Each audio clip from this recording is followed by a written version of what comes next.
Alright, welcome back to another video. Today we are talking about Ratchet & Clank Rift Apart and mainly why this game made me fall in love with the Ratchet & Clank series. So far, my history with Ratchet & Clank has been kind of dire, not gonna lie.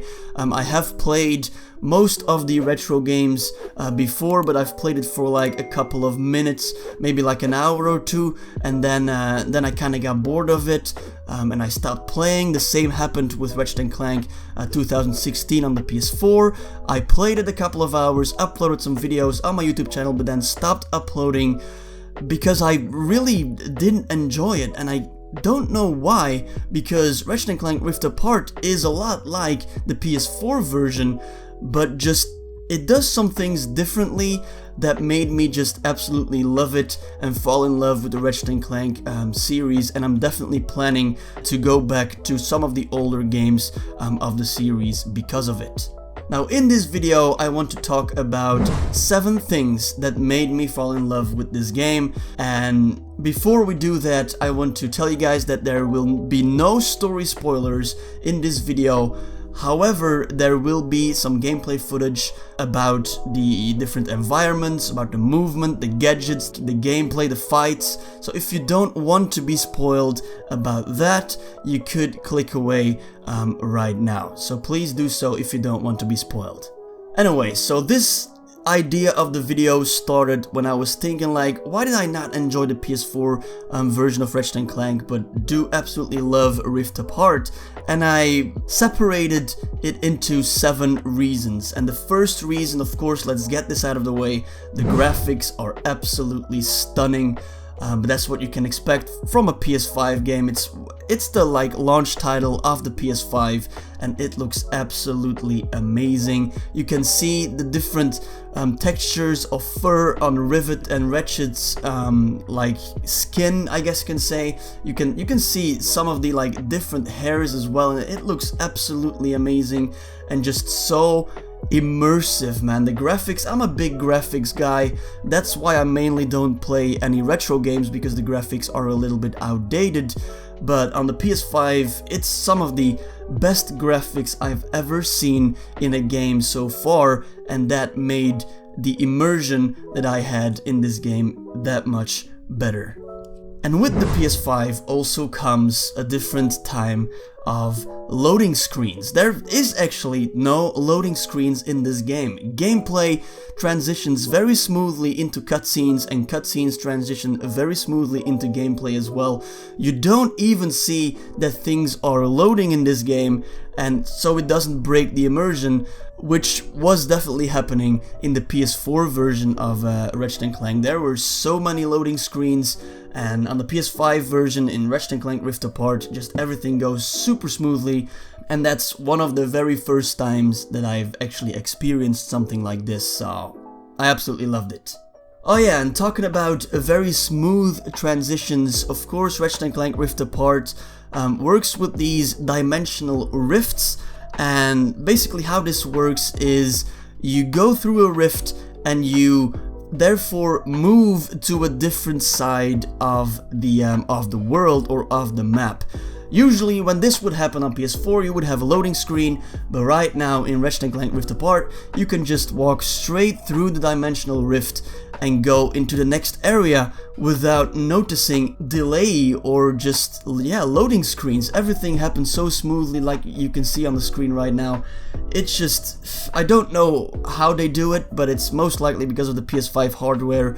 There was this one part in the gameplay where you had to hit a purple crystal and it just switches to a different dimension instantly, and if you hit it again it switches back to the other dimension, and when I saw that I was just blown away by it. It made me realize what good things are to come for the games on the PS5 in the future, and I can't wait to see what games are going to use these smooth transitions and how they're gonna look like as well. Alright, another big thing on PS5 are the controllers and the adaptive triggers, and that works in this game so perfectly. Like every single weapon works with the adaptive triggers. It actually feels like you are using that gun and pressing the trigger on that gun every single time that you shoot, and the adaptive trigger works differently for every single gun. So every single gun feels unique. The gameplay is amazing because of it. Just switching different guns and firing it at enemies just felt so satisfying, and the gameplay was mainly what made me come back to this game. Just shooting enemies, these gunfights are so freaking satisfying. Battling bosses is so satisfying in this game, and that is absolutely a big reason why I fell in love with the Ratchet & Clank series, because of this game. Talking about gameplay, something very big that improved from the last Ratchet & Clank game is the movement. One point in the game you unlock the hover boots, and my goodness man, just roaming around the area, kind of discovering what's in the area feels so amazing with these hover boots. You can travel from one point to the other point of the map so seamlessly, and you can also press L2 to kind of ice skate in the air, which makes you go faster as well. And it's amazing that they did something like that. It feels so satisfying. That, in combination with the satisfying gameplay in gunfights, made this game one of the best experiences I've had in gaming history so far, hands down. The next point I have that made me fall in love with this game is, of course, the story. I'm not gonna talk about it too much, but basically in Ratchet & Clank, the PS4 version, the story was kind of lackluster. There was this main bad guy that was, you know, creating an army to invade worlds, and he wanted to destroy worlds as well, and you had to stop Drac, was it, I think? You had to stop him doing his bad guy stuff.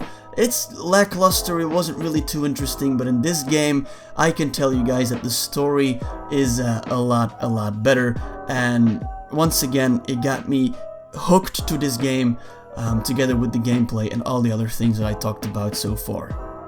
Alright, one of the last points here is that the cities feel so alive and so lively that the immersion never breaks. It feels like you're actually there exploring the city, and I haven't seen that on PS4 before. None of the games actually did that. It always felt like there were just NPCs running around doing their business, but it wasn't really feeling like an actual city or place that's alive, where people are working, celebrating, partying.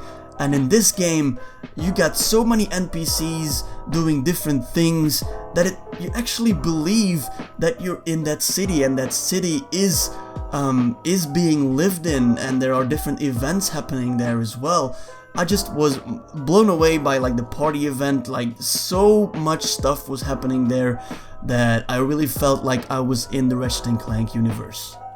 To end off this video, I want to talk about the backtracking, and there is actually almost no backtracking in this game, and that is what makes this game so great, because on the PS4 Ratchet & Clank game you had a lot of backtracking, which didn't really help with the progression of the story, that you always needed to go back to an area like you already explored, and it felt like a chore doing so. And in this game you don't have any backtracking. Once you're done with a world, you move to the next world, some events happen there, and once the events happened and you've dealt with the events, you go to a different world and something else happens right there, and you don't necessarily need to go to the other worlds. You can of course still go back to the worlds, but you don't have to. And that's so much better, and these are the 7 reasons why I fell in love with the Ratchet & Clank series. I'm definitely eager to try out any new and upcoming Ratchet & Clank games. I'm not too sure where they're gonna take the series, but a new Ratchet & Clank game, I am definitely 100% going to play that, and I'm definitely considering replaying the PlayStation 4 version of the game, and then also playing some of the older Ratchet & Clank games, because this Ratchet & Clank game, Ratchet & Clank Rift Apart, got me hooked in the story and I actually want to know more about the characters, more about the story, the events that happened before the story of Ratchet & Clank Rift Apart. So if you guys have any recommendations on where to start or what Ratchet & Clank game to actually try out first, let me know down below in the comments section. Also let me know if you have tried out Ratchet & Clank Rift Apart before. Say it in a local game store, maybe on your own PlayStation 5, maybe at a friend's house. Let me know your opinions on the game down below in the comment section. One final thank you to the channel members of the channel. They decided to support me by buying the channel membership, and therefore they get their name shown in every single video of mine. Thank you so much if you support me in this way. Anyway, I am going to end the video right here. Hopefully you guys enjoyed it. If you did, please leave a like if you want to see more. Then subscribe, and I will see you guys in my next video.